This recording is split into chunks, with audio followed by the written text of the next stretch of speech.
Welcome to education media माहौल जो देखो रिसेंट में क्या है कि ब्राजील में हो गई है वोयलेंस। अब इस वोयलेंस से वर्ल्ड पर क्या इंपैक्ट पड़ने वाला है तो इसी के बारे में हम डिटेल से जानने वाले हैं।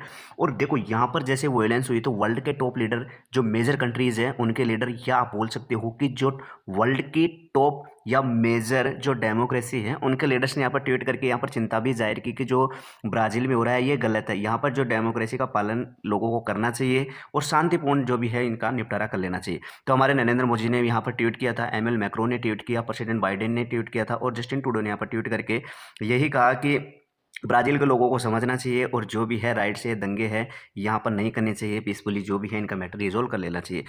वैसे यहाँ पर जो एलन मस्क है इन्होंने ट्वीट किया, I hope that the people of Brazil are able to resolve matter peacefully.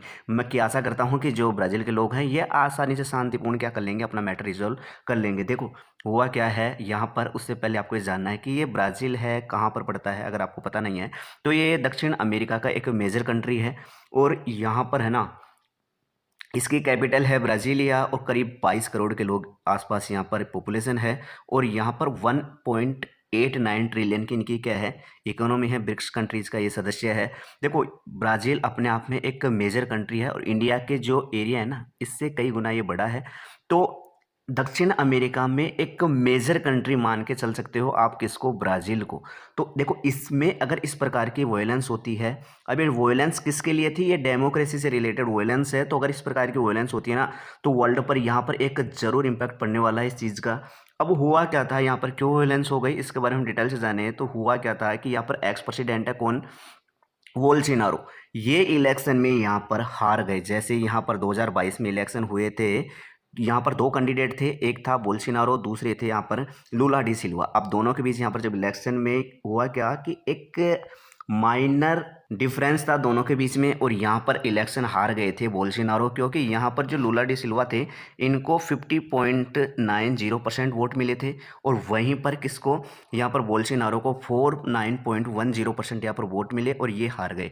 तो इन्होंने ऐसे कहा है कि यहाँ पर इलेक्शन में धांधली हुई है और मैं इस हार को एक्सेप्ट नहीं करता। तो इसी के बाद यहाँ पर क्या है, इनके समर्थकों ने क्या कर दिया, वोयलेंस कर दी। देखो एक चीज़ मैं आपको बताऊँ, यहाँ पर इसके बाद जो ब्राज़ील के फुटबॉलर हैं नेमार, कौन नहीं जानता इनको, सभी जानते हैं। इन्होंने क्या कर दिया, एक वीडियो रिलीज कर दिया और सपोर्ट कर दिया किसको, बोल्सोनारो को, कि बोल्सोनारो को मैं सपोर्ट करता हूँ। देखो एक चीज़ आपको ये समझना है कि इंडिया में होता क्या है कि इंडिया में जब भी यहाँ पर केंद्र सरकार के इलेक्शन होते हैं ना, जब हमारे प्राइम मिनिस्टर के इलेक्शन होते हैं तो लोग यहाँ पर जो हमारी ए कैटेगरी के, चाहे यहाँ पर एथलीट्स हो या हमारे क्रिकेट को आप मान सकते हो एक तरह से, जैसे ब्राज़ील में फुटबॉल है वैसे हमारा मेजर गेम है कौन सा, यहाँ पर क्रिकेट। और हमारे बॉलीवुड स्टार ले लो, चाहे किसी को भी, कोई बड़ा सेलिब्रिटी ले लो, तो वो क्या करते हैं, किसी भी एक पार्टी को सपोर्ट नहीं करते। जब हमारे केंद्र सरकार के इलेक्शन होते हैं किसी भी एक पार्टी को सपोर्ट नहीं करते, वो न्यूट्रल हो जाते हैं बिल्कुल। और हमारे यहाँ पर छोटी पार्टीज़ है वो ज़रूर ये कह देती है कि यहाँ पर धांधली हुई है और दूसरी बात यहाँ पर ईवीएम में हैक हो गया, ये हो गया। लेकिन इतना वॉयलेंस हमारे होता नहीं है, बस एक एक कहने तक सीमित होता है, वैसे हमारे वॉयलेंस होता नहीं है। तो यहाँ पर नेमार ने कर दिया सपोर्ट किसको, यहाँ पर बोल्सोनारो को सपोर्ट कर दिया। और जो दूसरे स्टार्स हैं यहाँ पर जो भी चाहे एक्टर हो या खिलाड़ी हो, उन्होंने सपोर्ट कर दिया किसको, लूला डी सिल्वा को। अब देखो इन दोनों की जो यहाँ है नेमार की फ़ैन फॉलोइंग होगी तो वो जाएगी किसके, बोल्सोनारो के समर्थन में। और उन दूसरे जो कैटेगरीज के यहाँ पर एक्टर या खिलाड़ी है उनके चली जाएगी किसके, लूला डी सिल्वा के। अब यहाँ पर वॉयलेंस होने का ज़्यादा चांस बढ़ जाता है। तो इस हिसाब से इंडिया को देखा जाए ना तो यह बेटर है कि हमारे यहाँ पर न्यूट्रल हो जाते हैं, क्रिकेटर हो चाहे स्टार हो, ये इस चीज़ के लिए न्यूट्रल हो जाते हैं। तो यहाँ पर भी ऐसा हो गया कि यहाँ पर दो भागों में यहाँ पर लोग बट गए। अब आपको एक एक घटना याद आ गई कि यहाँ पर जैसे ही अमेरिका में थोड़े से दिन पहले आपने के देखा था वॉयलेंस इसी प्रकार की, कि जब बाइडेन वर्सेस ट्रम्प के बीच यहाँ पर इलेक्शन का रिजल्ट आया था तो यहाँ पर ट्रम्प हार गए थे। तो ट्रम्प के सपोर्टर्स ने क्या कर दिया था कि यहाँ पर व्हाइट हाउस को घेर लिया था और यहाँ पर दंगे शुरू कर दिए थे। देखो आज से पहले ऐसे कभी अमेरिका में हुआ नहीं था, ये फर्स्ट टाइम था कि यहाँ पर ट्रम्प और जब बाइडेन के बीच इलेक्शन हुआ तो यहाँ पर इस प्रकार की घटना देखी गई थी। लेकिन वो ज़्यादा इतनी लंबी चली नहीं, थोड़ा सा हुआ और उसके बाद वहाँ पर शांति हो गई। देखो इससे पहले अमेरिका में ऐसा 2000 में भी हुआ था, जब यहाँ पर एक जॉर्ज बुश एक तरफ थे, दूसरी तरफ थे एल जॉर्ज। इन दोनों के बीच में जब यहाँ पर इलेक्शन हुआ तो यहाँ पर परसेंटेज में वोट मिले थे किसको, जॉर्ज बुश को 47.9%। और वहीं पर क्या हुआ था, एल जॉर्ज को मिले थे 8.4%। और यहाँ पर देखो वोट ज़्यादा मिले एल जॉर्ज को, लेकिन इलेक्टोरल वोट किसको मिले, यहाँ पर जॉर्ज बुश को ज़्यादा मिल गए थे और वहीं पर एल जॉर्ज को कम मिले। अब कुछ सुप्रीम कोर्ट के डिसीजन की वजह से या कुछ भी मान सकते हो आप, तो उसकी वजह से एल जॉर्ज को यहाँ पर क्या कर दिया गया था, हरा दिया गया था और जॉर्ज बुश यहाँ पर क्या हो गए थे, विजय हो गए थे। अब देखो यहाँ पर एल जॉर्ज अगर ऐसे कहते हैं कि नहीं मैं तो यहाँ पर डिसीजन नहीं मानता और दूसरी बात मेरे को वोट ज़्यादा मिले हैं तो मुझे क्या है प्रेसिडेंट बनाओ, और यहाँ पर वोलेंस कर सकते थे। लेकिन हुआ क्या था, एल जॉर्ज ने यहाँ पर जो डेमोक्रेसी इसकी गरिमा रखी और यहाँ पर कोई किसी प्रकार का वोलेंस नहीं किया और यहाँ पर सत्ता में आ गए थे कौन, जॉर्ज बुश। वैसे ही हमारा पड़ोसी कंट्री है पाकिस्तान, जैसे यहाँ पर इलेक्शन हुए थे तो यहाँ पर इमरान खान कुछ अलग टाइप से एलिगेशंस लगाते थे, यहाँ पर आर्मी कुछ अलग, और जो विपरीत पार्टी वो अलग तरीके एलिगेशन लगा के यहाँ पर भी वायलेंस होते रहते हैं। और हाल ही में 2023 में जब इलेक्शन होने वाले हैं तो यहाँ पर डेफिनेट वायलेंस देखी जाएगी, क्योंकि यहाँ पर जो विपरीत पार्टी हारने वाली वो कहेगी कि यहाँ पर अमेरिका इंटरफेयर कर रहा है या और कुछ हो रहा है। तो यहाँ पर भी क्या होता है कि वायलेंस की स्थिति बन जाती है पाकिस्तान में। लेकिन इस चीज़ में देखा जाए तो इंडिया में ये बिल्कुल भी आप मान के चलना कि इस प्रकार की कोई घटना होती नहीं है। और दूसरी बात, जो इनका सभी का क्रेडिट जाता है हमारी दोनों पार्टियों को, जो मेजर पार्टी होती है ना हमारी दोनों, उन पार्टियों को जाता है, क्योंकि जो पार्टी जीतती है दूसरे को अपना ट्रांसफॉर्म कर देती है, मतलब कि अपनी सत्ता का स्थानांतरण कर देते हैं। जो जीतती है वो पार्टी कुर्सी संभाल लेती है, जो हारती है वो अपनी कुर्सी दे देती है।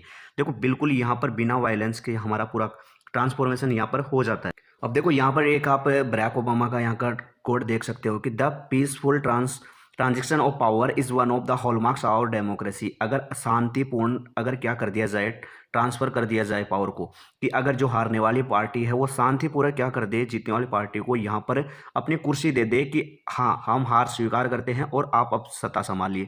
तो यहाँ पर एक सबसे बड़ा हॉलमार्क है कि आपकी डेमोक्रेसी सुचारू रूप से चलती रहेगी। अगर यहाँ पर आप किसी प्रकार की वोलेंस करते हो तो हो सकता है आपकी डेमोक्रेसी यहाँ से कोलैप्स कर जाए। देखो जो ये ब्राज़ील की घटना है इससे इम्पैक्ट पड़ेगा वर्ल्ड के कई कंट्रीज़ पर, क्योंकि यहाँ पर जो डेमोक्रेसी कंट्रीज़ है ना वहाँ पर अब जो पार्टी के लीडर्स है ये चीज़ें देखेंगे तो उनके सभी के दिमाग में इस प्रकार की क्या है विचारधाराएं आती है, और 100% किसी ना किसी कंट्री में ऐसा देखने को मिल जाएगा। अब आपके दिमाग में आएगा कि चाइना और रसिया ने तो कुछ ट्वीट नहीं किए यहाँ पर। देखो चाइना और रसिया का आपको सभी को पता है कि ये ऑटोक्रेट, ये तानाशाही हिसाब से चलते हैं। इनके यहाँ पर डेमोक्रेसी ओनली कहने के लिए है या रूल्स फॉलो नहीं किए जाते। तो देखो यहाँ पर एक ये निकल के आता है निष्कर्ष, अगर यहाँ पर किसी भी कंट्री को अपनी डेमोक्रेसी चलानी है या आप डेमोक्रेसी में रहते हो ना, तो आपको करना क्या है, लोकतंत्र का पालन करना है। तो आपको जो पार्टी जीतती है उसको आपको सत्ता दे देनी है, और दूसरी बात जो पार्टी हारती है ना उसको अपनी हार एक्सेप्ट कर लेना है। अगर आप दोबारा सत्ता में आना चाहते हो या अपना पावर में आना चाहते हो तो आपको 4 या 5 साल वेट करना पड़ता है। उसके बाद आपकी इलेक्शन री इलेक्शन होती है, अपना कैंपेन स्टार्ट करिए अच्छे से, यहाँ पर लोगों को क्या जुड़िए आप, तो उस हिसाब से आप दोबारा पावर में आ सकते हैं। लेकिन आप डेमोक्रेसी की जब धज्जियां उड़ाते हैं ना तो यहाँ आपका देश किसी प्रकार का यहाँ पर डेमोक्रेसी में काउंट नहीं होता, और 100% है फिर वहाँ पर ऑलवेज वोलेंस होती रहेगी। तो आपको डेमोक्रेसी का पालन करना होता है। तो इस हिसाब से आप जो ओबामा का मैंने आपको कोट बताया था कि इसके अकॉर्डिंग अगर करते हैं ना तो यहाँ पर आपकी डेमोक्रेसी जिंदा रहती है। आपकी वर्ल्ड वाइड कोई भी कंट्री हो जो डेमोक्रेसी फॉलो करता है उनकी डेमोक्रेसी इस हिसाब से जिंदा रह सकती है कि आप पावर का ट्रांजेक्शन करिए पीसफुली, तो आपकी डेमोक्रेसी यहाँ पर जिंदा रह सकती है। तो ये है किसकी, यहाँ पर जो ब्राज़ील की घटना थी मैंने आपको डिटेल से बता दी है। वीडियो अच्छा लगता है तो लाइक करना, सब्सक्राइब करना। मिलेंगे नेक्स्ट वीडियो में, जब तक के लिए जय हिंद जय भारत।